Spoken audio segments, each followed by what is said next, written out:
देश भितरु एवं देश बाहर इन्वेस्टमेंट केमती आसीबो ताकू नेइकरी निरंतर भाव में आम सरकार काम करी चली सहित आमर कोलाबोरेशन हेले ओडिशार मध्य प्रभुत्व डेवलपमेंट हो पार ये विभिन्न सेक्टर में आम निमंत्रण जो आम करूँ से निमंत्रण को आज रक्षा करी व्यवस्था आम देवु एवं से कथा को आधार करी परवर्ती पर्यायर आम विदेश को जाइलु जे संभावनार ओडिशा नुआ ओडिशा हवापाई जाऊँगी आपण आसतु एवं ओडिशा रे इन्वेस्टमेंट करंतु एठी आमर समस्त विभिन्न विभाग मंत्री मानकर सहित आलोचना होइतिला सेठी भी उद्योगपति मानकर सहित आलोचना होइतिला एवं राष्ट्रपति को आसीबा पाई मध्य सिंगापुर रो आमे तांकू निमंत्रण करिथिलु केमिकल्स सेमीकंडक्टर एवं आईटी सेक्टर रो किबड़ी भाव रे तांकर सहित संपर्क प्रतिष्ठा करी प्रथम थर करी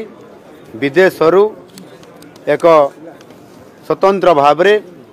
से राष्ट्र मुख्यंकर सहित आलोचना कला परे आज से ओडिशा को आसी एठी वाल स्किल सेंटर रे जेभली भाव रे से एठी आसिले सहित आमर कोलाबोरेशन हेले ओडिशार मध्य प्रभुत्व डेवलपमेंट हो पार ये विभिन्न सेक्टर में आम निमंत्रण जो आम करूँ से निमंत्रण को आज रक्षा करी ऑप्शन है अति चमत्कार भाव में ये जो कार्यक्रम है नुआ सरकार मात्र आसबार 7 मास ये भितर आज आम जेभली भाव में आज आमको एवं आमको सहयोग करने चाहूँ आम कौ स्थित अच्छु आमको किभली भाव में तांको सरकार सिंगापुर सरकार सहयोग कले आम आगू जापरू ए उभय तांको देश और आम राज्यर प्रभुत्व बेनिफिट हम तो देखिक किभली भाव में आगामी दिन में ओडिशा सहित संपर्क प्रतिष्ठा कले ओडिशार अर्थनैतिक क्षेत्र में आमर ग्रोथ इंजिन हिसाब से कम कर हाथ बढ़ेले 8टी विभाग एमओयू होती आहरी अनेक विभाग आगामी दिन में एमओयू हम ये समस्त कथा ये जो आज एमओयू साइन है निश्चित भाव में ओडिशार प्रभुत्व लाभ हम आइडेंटिफिकेशन हम उभय सरकार मिलित लोकेशन को चिन्हट कला ये कार्यक्रम खूब शीघ्र आरंभ करा देश भितरु एवं देश बाहर इन्वेस्टमेंट केमती आसीबो ताकू नेइकरी निरंतर भाव में आम सरकार काम करी चली ओडिशा को